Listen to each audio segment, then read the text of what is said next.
Vou comentar aqui ao vivo porque eu ainda não tive coragem de falar com a câmera na academia. Mas hoje foi só calistenia, comecei com dips, é o movimento superior, né, pra peito, calistenia. Todo mundo sabe. Foi com a calistenia, inclusive, que eu me apaixonei, assim, pelo treino, pela musculação, quando eu comecei, antes da pandemia mesmo, no final de 2019. E aí, quando começou a pandemia, o que eu tinha era os equipamentos pra treinar em casa, uma barrinha assim de porta pra fazer barra. Depois eu fui comprando mais coisas, né, tipo colete de peso, anilha, não sei o quê. Mas minha base sempre foi calistenia. Dips, pull-ups, feito eu fiz também hoje. Pull-ups é o movimento de costas definitivo, velho. Pull-up com peso. Eu passei um tempão sem fazer muita calistenia, inclusive, desde tipo 2023, 2022 até aqui, muito tempo sem. No final de 2022 eu tava fazendo muita calistenia com peso ainda dentro de casa. Tava pegando muito peso, velho. O tanto que dava, né? Uns pesos de casa. Mas aí voltando agora, tudo sem peso, né? Push-up também, zero peso adicionado, né? Mas pra compensar, agora eu faço sempre em déficit, porque você estica mais o peito no fundo ali do movimento, né? E aí dá uma dificultada que não daria se estivesse fazendo direto no chão, porque no chão você para onde chega o chão, né? Com déficit você estica mais. Chin-ups também. Eu queria ter feito uma remada australiana, tá ligado? Só que não tem onde fazer aí nessa minha academia, né? Eu teria que botar uma barra aí nos ganchos e fazer na barra. Mas aí eu ocupar uma barra de gente que tava querendo usar a barra, tá ligado? Então, fiz chin-ups mesmo, que é excelente. Pump de bíceps. Pike push-ups, nossa. Isso aí foi o que eu mais fiz na tentativa de fazer uma progressão pro handstand, né? Nunca consegui fazer o handstand. O handstand sem apoio na parede, né? Mas eu já consegui fazer algumas repetições de handstand com apoio do pé na parede. Mas repetição bem curta, né? Até a cabeça encostar no chão e volta. Leg raise pra matar. Nossa, depois que eu comecei a fazer endurance, eu percebo a importância de não negligenciar core, velho. Eu tô treinando core todos os dias. Todo mundo deveria treinar core todos os dias. Leg raise e crunch. Pra finalizar, pra fechar. E o leg raise, mano, se você fizer com a execução limpa, sem fazer o keeping da galera do CrossFit, mano, é o exercício de core definitivo. Leg raise e prancha, pra mim, são os pra matar. Meu objetivo é chegar até o fim do ano conseguindo fazer 20 repetições de leg raise. Limpa, né? Sem balançar demais. Você pode ver no vídeo, se você voltar no vídeo aí e prestar atenção, eu me permito um balançozinho quando chega no final, deixo a perna passar um pouquinho pra trás do corpo pra voltar. Mas no geral, assim, a repetição é ice cold. Poderia ser mais strict, poderia. Eu poderia deixar a perna mais esticada, poderia. Mas não tenho essa capacidade ainda, né? Com o peso que minha perna tá, velho. Nossa senhora.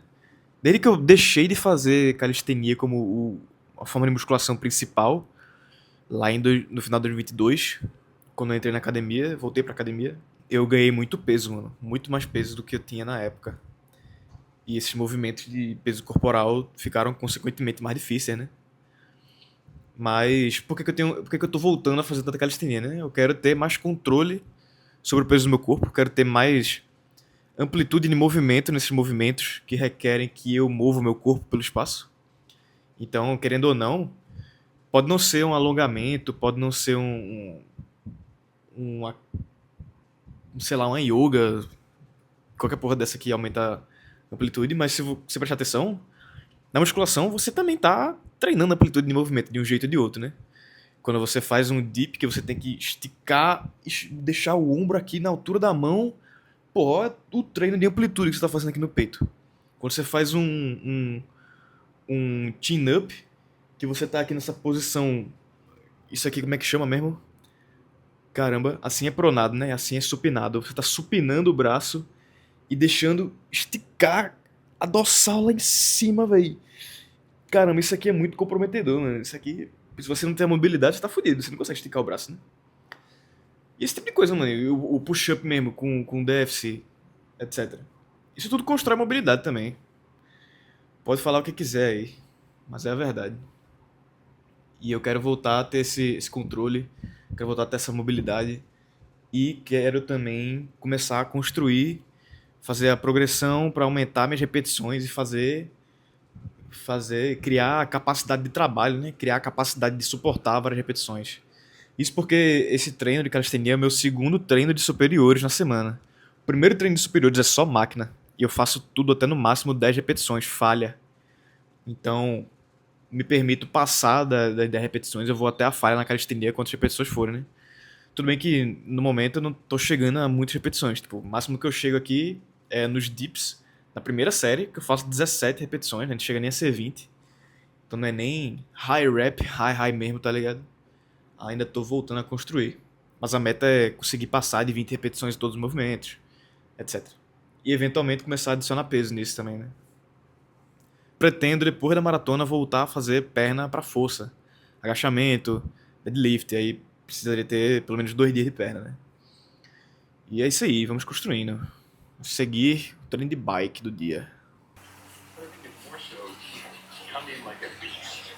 Come in 1% more like a beast every lift, and then expose yourself to strength.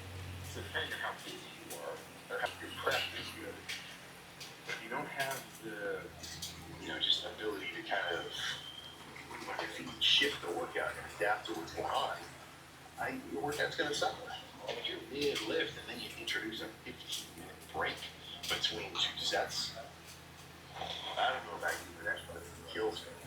If I... Esse treino aqui é 1h20 no total, sendo 1h10 em Z2. Se for só dar 10 primeiros minutos, mas levinho pra aquecer. Mas de resto, 1h10 Z2 aqui.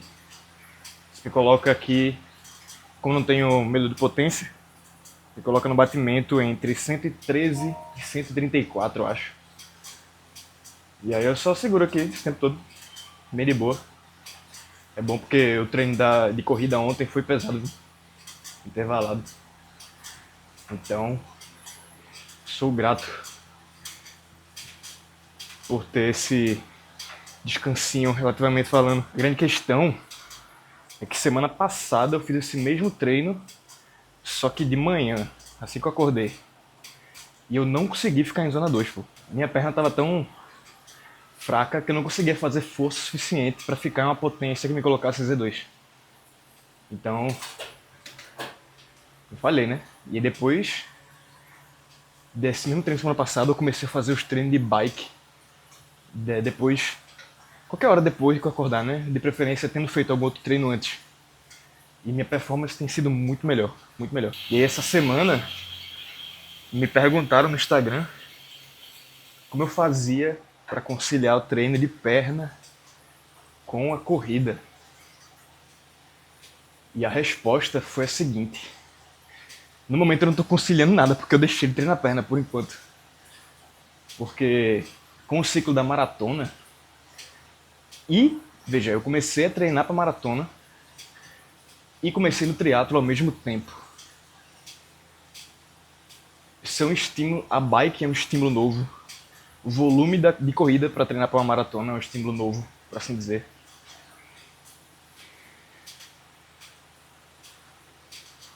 E juntar isso com um treino de perna convencional, do cara que quer ficar com a perna grande, não rola, mano. Tem gente que tem a recuperação tão boa que dá. Aí beleza, treina a perna 1 ou 2 vezes na semana, pressão assim. Mas o meu corpo não consegue, não. Eu preciso sempre de um tempinho de adaptação. Foi a mesma coisa quando eu comecei a treinar LPO. Eu não conseguia treinar 2 dias seguidos. Não tinha jeito. Tinha que dar um espaçar aí no tempo, né? Pra me dar tempo de recuperar. Mas com o tempo, eu fui criando capacidade. E eu treinava 6 dias na semana, em sequência, assim, de boa. Mas foi o tempo, né? Foi o tempo de acostumar. Vai ser a mesma coisa aqui com o triatlo e treino de perna. Eu despriorizei o treino de perna, porque minha prioridade no momento é o endurance. E eu vou dar o tempo da adaptação para esses novos estímulos E depois, especialmente depois da maratona, eu vou vou reintroduzindo o treino de perna pesada, agachamento, terra, essas coisas assim. O que não dá, pra mim, é fazer tudo de uma vez. Se você passa pela mesma coisa, se você tentou fazer muita coisa de uma vez, tentou fazer muita corrida e treinar a perna como um bodybuilder, e você não conseguiu e ficou frustrado, provavelmente foi falta de paciência, né? Você tem que ter paciência. É o grande problema. Você tem que aprender a fazer os trade-offs, né? Alguma coisa tem que ceder, mesmo que temporariamente. E você tem que ver quais são as suas prioridades e se ajustar. E dar o tempo do corpo se adaptar e responder. E com isso eu só volto a treinar perna pesada depois da maratona.